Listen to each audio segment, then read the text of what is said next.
Hello and welcome to my channel, Bible Flockbox.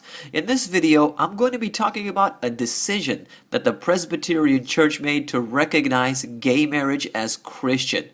This article by the Associated Press states, "The top legislative body of the Presbyterian Church in the United States has voted by large margins to recognize same-sex marriage as Christian in the church constitution, adding language that marriage can be the union of two people, not just a man and a woman." It goes on to say, delegates voted to allow ministers to preside at gay weddings in states where the unions are legal and local congregational leaders approve.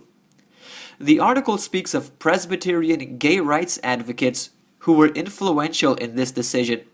You don't suppose that had anything to do with the church's decision in 2011 to eliminate barriers to ordain clergy with same-sex partners, do you? Well, that's what happens. You allow them in, and shortly they begin running the show. Alex McNeil, executive director of More Light Presbyterians, a gay advocacy group, said the amendment was an answer to many prayers. I'm sorry, but this was more like the result of compromising with homosexuality, which has now led to gays and supporters for homosexuals calling the shots.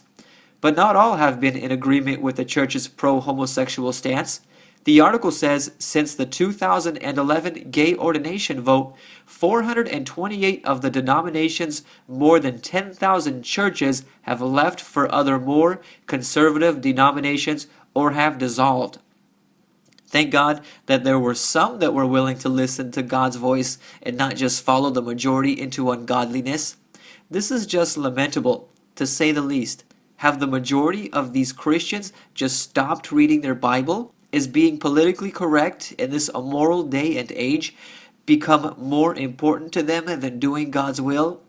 Remember that the example of marriage that the Bible gives us, which is ordained by God, is between one man and one woman, like with Adam and Eve. Not to mention, Romans chapter 1 verses 27 to 29 makes it clear that homosexuality is unacceptable to God. We are living in the last days, folks.